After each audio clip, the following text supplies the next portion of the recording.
विष्णु भगवान ने पृथ्वी को किस समुद्र से निकाला था, जबकि समुद्र पृथ्वी पर ही है? हिरण्यकश्यप का भाई हिरण्याक्ष ने पृथ्वी को ले जाकर समुद्र में छिपा दिया था।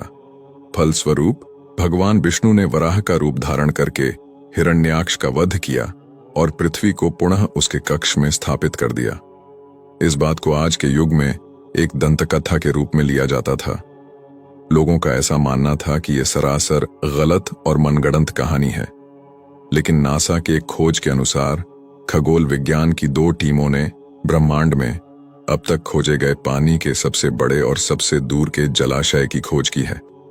उस जलाशय का पानी हमारी पृथ्वी के समुद्र के 140 खरब गुना पानी के बराबर है, जो 12 बिलियन से अधिक प्रकाश वर्ष दूर है। जाहिर सी बात है कि उस राक्षस ने पृथ्वी को इसी जलाशय में छुपाया होगा। इसे आप भवसागर भी कह सकते हैं, क्योंकि हिंदू शास्त्र में भवसागर का वर्णन किया गया है। जब मैंने ये खबर पढ़ा तो मेरा भी भ्रम दूर हो गया। और अंत में मैं सिर्फ इतना ही कहना चाहूंगा कि जो इस ब्रह्मांड का रचयिता है, जिसके मर्जी से ब्रह्मांड चलता है, उसकी शक्तियों की थाह लगाना एक तुच्छ मानव के वश की बात नहीं है। मानव तो अपनी आंखों से उनके विराट स्वरूप को भी नहीं देख सकता।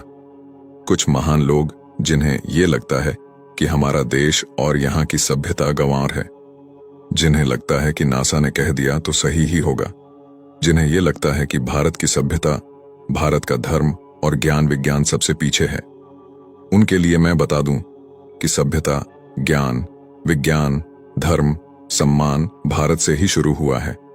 अगर आपको इस पर भी सवाल करना है तो आप इतिहास खंगाल कर देखिए। जिन सभ्यताओं की मानकर आप अपने ही धर्म पर सवाल कर रहे हैं, उनके देश में जाकर देखिए। उनके भगवान तथा धर्म पर कोई सवाल नहीं करता, बल्कि उन्होंने अपने धर्म का इतना प्रचार किया है कि मात्र 2000 साल में ही आज संसार में सबसे ज्यादा ईसाई हैं। और आप जैसे बुद्धिजीवी सेकुलरों का धर्म परिवर्तन कराते हैं। और आप ही हैं जो खुद अपने ही देश और धर्म पर सवाल करते हैं।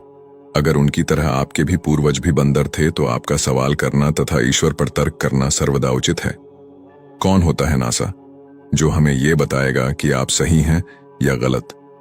हिंदू धर्म कितना प्राचीन है, इसका अनुमान भी नहीं लगा सकता नासा।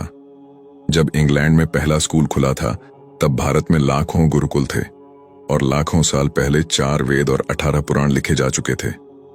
जब भारत में प्राचीन राज प्रथा चल रही थी, तब ये लोग कपड़े पहनना भी नहीं जानते थे। तुलसीदास जी ने तब सूर्य के दूरी के बारे में लिख दिया था, जब दुनिया को दूरी के बारे में ज्ञान ही नहीं था।